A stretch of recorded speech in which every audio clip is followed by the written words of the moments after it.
मुक्तीचा बनवा पुरी भेटला. पण तसं काय बी होणार नाही बघा. अहो नाव बदललं म्हणून काय झालं? अर्जुन साहेबांनी आमच्यासाठी जे केलंय ना ते लई मोठं आहे बघा. मॅडम, आम्ही खाल्ल्या मिठाला जागणारी माणसं आहोत.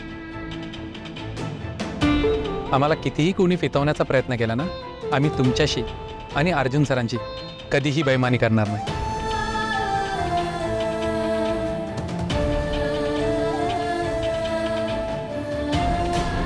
काय बोलू मी यावर? तुम्हा सगळ्यांचं अर्जुनवरचं प्रेम मला नाही माहिती. आता काय बोलावं यावर खरंच.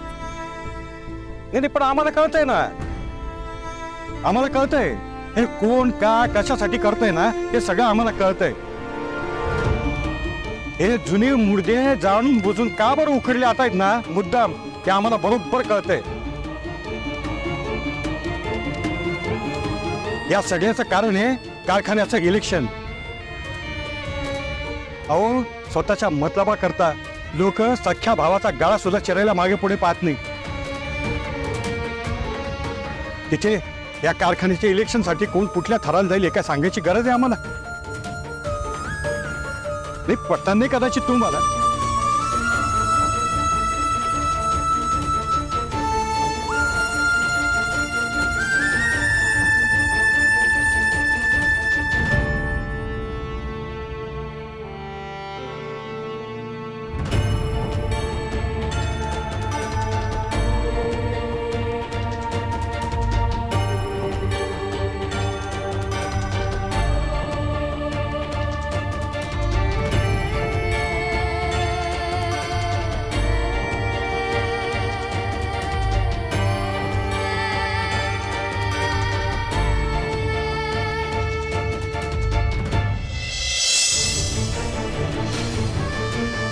फसवलंस मला तू. तुझ्या मदर बाबलीला फसवलंस. खोटं बोललीस माझ्याशी. का खोटं बोललीस माझ्याशी? तुला 1000 वेळा सांगितलं होतं कवठ्या भैरवगड मध्ये पाऊल ठेवू नको म्हणून, तरी माझ्या माघारी इथं आलीस. गेले 7-8 महिने तू या गावात राहतेस. मला तू का सांगितलंस मी मुंबईला राहते म्हणून? हे तुझी मुंबई, हे का तुझं पार्लर?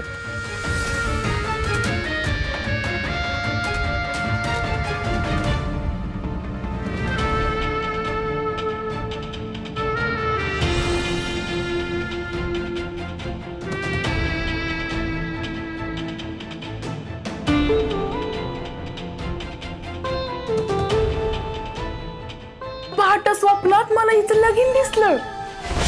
आज ती स्वतः नवरी झालेली.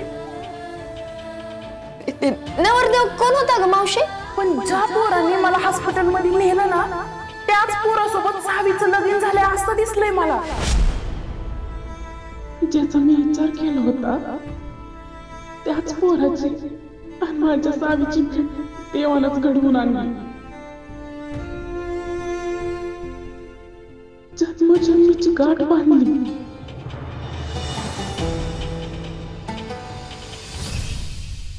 मामा कोण आहेत या आणि यांचा या समजाशी काय संबंध आहे सांगा की.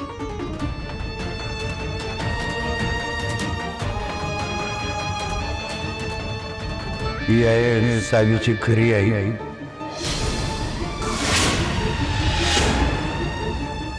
शारदा वाघमारे.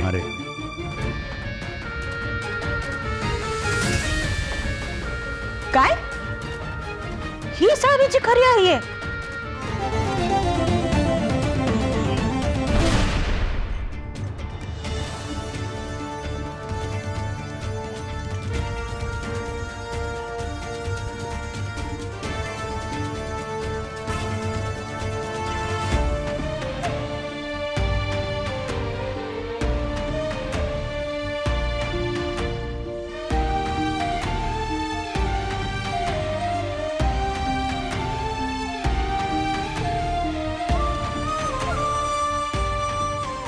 अर्जुन अर्जुन थांब अर्जुन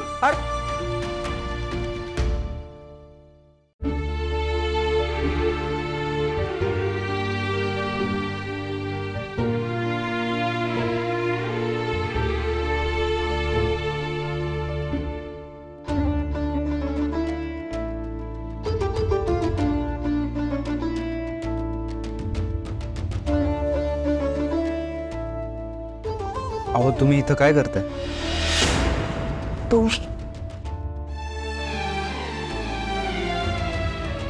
अर्जुन इथे का आलायस? जे काही घडलंय आता ते खूप अनपेक्षित आहे. पण मी काही मुद्दाम घडवून आणलंय का? अर्जुन हे सगळं देवानं घडवून आणलंय. मोठ्या संपत्तीची मालकीन तू कशाला राहशील या गरीबड्या सारथ सोबत?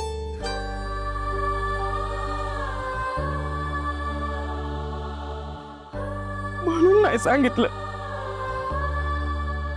माझ्या हातनं खरंच लय मोठं पाप घडलंय.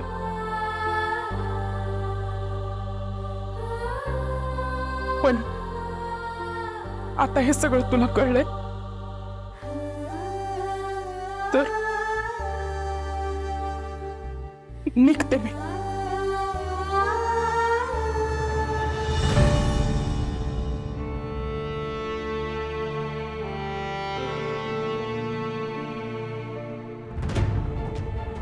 बदरपावली तू इतकी वर्ष माझ्यापासून लपवलंस त्याचा राग नाही आलाय मला. तू आत्ता जे बोलतेस ना मला त्याचा राग येतो. हो आज मला कळलं ही फोटो मधली बाई माझी रक्ताची आहे. खोटं नाही बोलणार पण जेव्हा हा फोटो पहिल्यांदा पाहिला होता ना तेव्हाच वाटलं होतं काहीतरी कनेक्शन आहे माझं.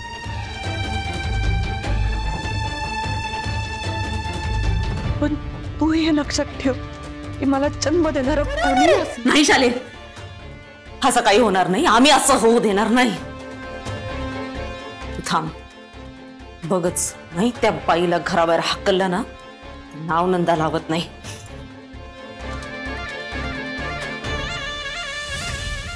तुम्ही आज चल आज चल म्हणजे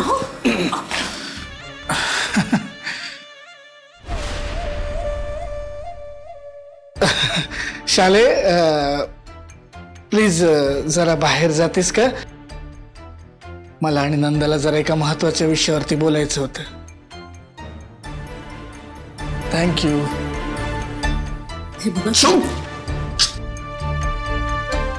आवडत बाई माझ्या नशिबात आली मूर्ख.